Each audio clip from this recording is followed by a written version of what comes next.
Assalamualaikum warahmatullahi wabarakatuh.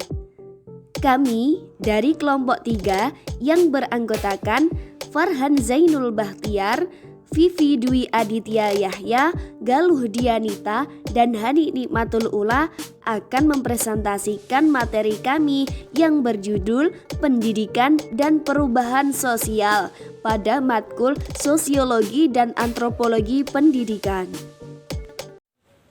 Assalamualaikum warahmatullahi wabarakatuh. Kami dari kelompok 3 akan mempresentasikan makalah kami yang berjudul Pendidikan dan Perubahan Sosial. Baik, di sini saya Galuh Dianita. Saya akan menjelaskan poin pertama. Poin pertama adalah pengertian perubahan sosial.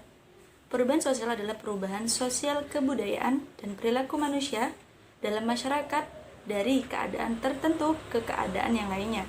Perubahan sosial adalah gejala yang ada pada kehidupan bermasyarakat yang dapat diketahui melalui perbandingan antara masyarakat masa dahulu dan juga masyarakat zaman sekarang. Menurut Selo Sumarjan dan Sulaiman Sumardi, perubahan sosial dapat dikatakan sebagai perubahan yang terjadi pada segi struktural masyarakat seperti pola perilaku dan interaksi antar anggota masyarakat seperti nilai, sikap, dan norma sosial dalam bermasyarakat. Baik, akan dilanjutkan oleh teman saya yang lain. Terima kasih. Di sini saya Vivi Dwi Aditya Yahya, NIM 2011-90086, ingin melanjutkan presentasi dari kelompok saya. Yang kedua yaitu ciri-ciri perubahan sosial. Soekanto menjelaskan ciri-ciri perubahan sosial sebagai berikut. Tidak ada masyarakat yang berhenti perkembangan karena setiap masyarakat mengalami perubahan yang terjadi secara lambat, laun maupun cepat. Perubahan yang terjadi pada lembaga kemasyarakatan tertentu akan diikuti oleh perubahan pada lembaga-lembaga lain. Selanjutnya, perubahan yang berlangsung sangat cepat biasanya mengakibatkan disorganisasi karena dalam masyarakat ada proses penyesuaian diri atau adaptasi. Terus, suatu perubahan tidak dapat dibatasi pada aspek kebendaan atau spiritual saja karena keduanya mempunyai kaitan timbal balik yang kuat. Yang ketiga, proses perubahan sosial. Yang A yaitu difusi. Difusi adalah proses penyebaran berbagai unsur pembentuk sosial dan kebudayaan, yakni berupa ide, keyakinan, dan hal yang lainnya. Yang B, alkulturasi. Proses perubahan sosial yang terjadi karena masuknya suatu kebudayaan asing ke dalam sekelompok masyarakat sehingga unsur budaya asing itu diterima dan disesuaikan dengan kebudayaan asli masyarakat tertentu. Yang C, asimilasi. Asimilasi itu proses perubahan sosial yang timbul jika ada dua individu atau kelompok dengan latar budaya yang berbeda kemudian berinteraksi dengan intensi dalam jangka waktu yang lama. Yang D, akomodasi. Akomodasi adalah proses perubahan sosial yang menunjukkan keseimbangan dalam hubungan sosial antar golongan yang berkaitan dengan norma atau nilai yang berlaku di masyarakat.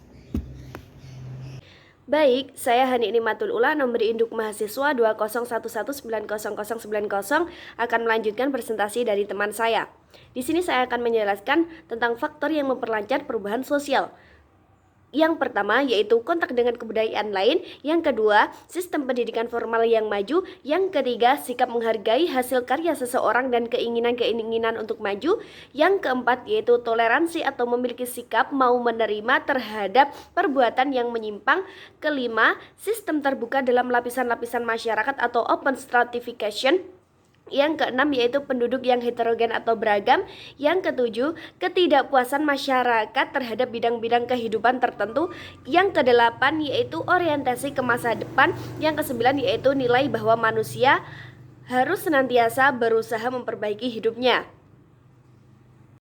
Selanjutnya yaitu faktor yang memperlambat perubahan sosial. Faktor yang memperlambat perubahan sosial yang pertama yaitu kurangnya hubungan dengan masyarakat lain, kedua perkembangan ilmu pengetahuan yang lambat, sikap masyarakat yang tertutup dan tradisional, rasa takut akan terjadinya kegoyahan pada integrasi kebudayaan, prasangka terhadap hal-hal yang baru atau asing, atau sikap yang tertutup, lalu terlalu berpegang teguh pada kebiasaan awam dan adat. Selanjutnya yaitu menilai bahwa hidup ini pada hakikatnya tidak mungkin dapat diperbaiki serta adanya kepentingan lain yang tertanam dengan kuat.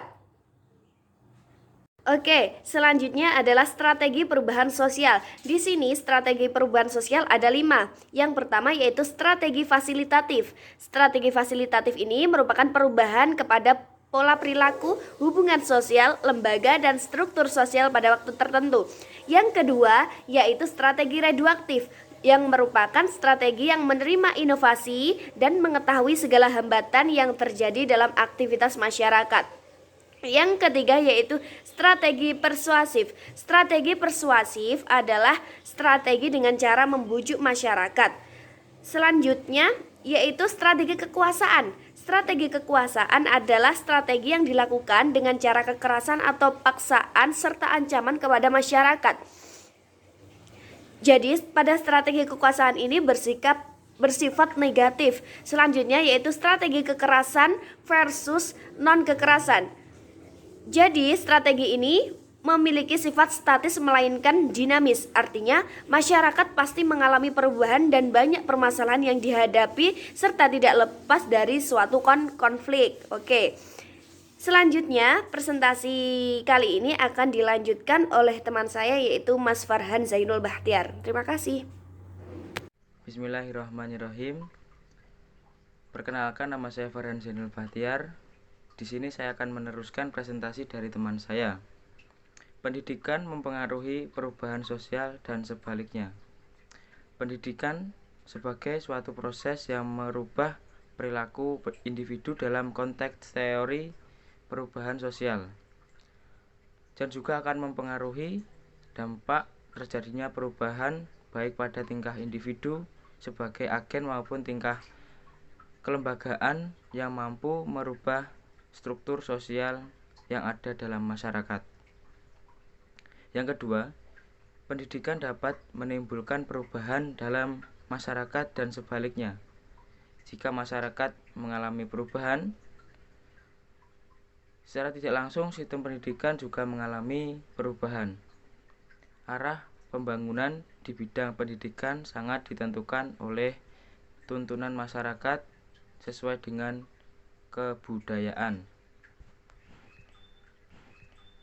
Pengaruh pendidikan terhadap masyarakat yaitu pertama, mengajarkan sikap positif dan konstruktif terhadap warga masyarakat sehingga terciptanya interaksi sosial yang harmonis di tengah-tengah masyarakat.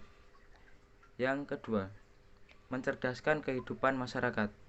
Yang ketiga, mengajarkan kepada masyarakat untuk mampu mengevaluasi secara jelas nilai kebiasaan, sikap, pengetahuan, keterampilan yang sesuai dengan agama dan filsafat agama. Yang selanjutnya, mengajarkan materi yang sesuai dengan kemajuan teknologi dan ilmu pengetahuan kepada warga masyarakat sehingga mereka mampu mengadakan inovasi untuk meningkatkan kehidupan mereka ke arah yang lebih baik. Pengaruh timbal balik antara masyarakat dan pendidikan. Masyarakat yang menentukan arah dan tujuan pendidikan, hal ini sudah sesuai dengan peranan masyarakat. Masyarakat yang mengawasi pendidikan agar sekolah tetap mendukung cita-cita, kebutuhan, dan dinamika masyarakat. Dan juga masyarakat yang mempengaruhi proses pendidikan di sekolah. Hal ini sesuai dengan peranan masyarakat yaitu pertama, masyarakatlah yang ikut mendirikan dan membiayai sekolah. Yang kedua, masyarakatlah yang ikut menyediakan tempat pendidikan seperti gedung, museum, perpustakaan, panggung kesenian, dan kebun sekolah. Yang selanjutnya, masyarakatlah yang menyediakan narasumber untuk sekolah, mereka dapat diundang di sekolah dan memberikan keterangan-keterangan mengenai sesuatu masalah yang sedang dipelajari siswa. Selanjutnya, masyarakat sebagai sumber pelajaran, laboratorium tempat belajar. Di samping buku-buku pelajaran, masyarakat memberi bahan pelajaran yang banyak sekali, di antara lain industri, perumahan, transport, perkebunan, dan perusahaan pemerintah. Cukup sekian presentasi dari kelompok kami. Ada kurang lebihnya kami mohon maaf. Billahi taufik wal hidayah. Assalamualaikum warahmatullahi wabarakatuh.